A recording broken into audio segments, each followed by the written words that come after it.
و عافیت سے ہوں گے۔ ایک افسوسناک خبر آپ کے ساتھ شیئر کرتے ہیں کہ مرکزی ڈپٹی سیکرٹری جنرل سنی علماء کونسل پاکستان علامہ مسعود الرحمان عثمانی صاحب پر غوری ٹاؤن میں اسلام آباد میں قاتلانہ حملہ ہوا ہے۔ علامہ مسعود الرحمان عثمانی صاحب دہشت گردوں کی فائرنگ سے شہید ہو گئے ہیں۔ انا للہ و انا الیہ راجعون۔ تمام احباب سے درخواست کی جاتی ہے کہ وہ پمز ہاسپٹل کمپلیکس G83 پہنچ جائیں۔ میت کو کمپلیکس لے جایا جا رہا ہے۔ کفر نے بہت بڑا وار کیا، آج جماعت کو یتیم کر دیا۔ علامہ مسعود الرحمان عثمانی شہید رحمہ اللہ جماعت کی ریڑھ کی ہڈی کی حیثیت رکھتے تھے۔ گرچہ کافروں نے زہری طور پر ہماری کمر توڑ ڈالی، مگر یہ قافلہ حق چلتا رہے گا انشاءاللہ۔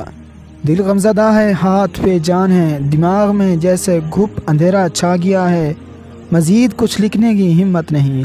بس اسی مرد کلندر کا الوداعی شعر کہنا چاہوں گا جو ہر تقریر کے آخر میں عثمانی صاحب پڑھا کرتے تھے۔ حق بات پر کٹتی ہے تو کٹ جائے زباں میری، اظہار تو کر دے گا ٹپکے گا جو لہو میرا۔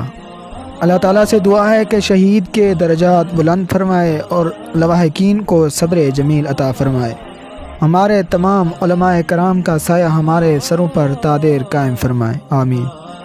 مزید ایسی ویڈیوز دیکھنے کے لیے ہمارے چینل کو سبسکرائب اور بیل آئیکن کو لازمی دبائیے گا تاکہ ہماری آنے والی نئی معلومات سب سے پہلے آپ تک بآسانی پہنچ سکے، اور کمنٹ باکس میں اپنی رائے کا اظہار ضرور کیجیے۔ جزاک اللہ۔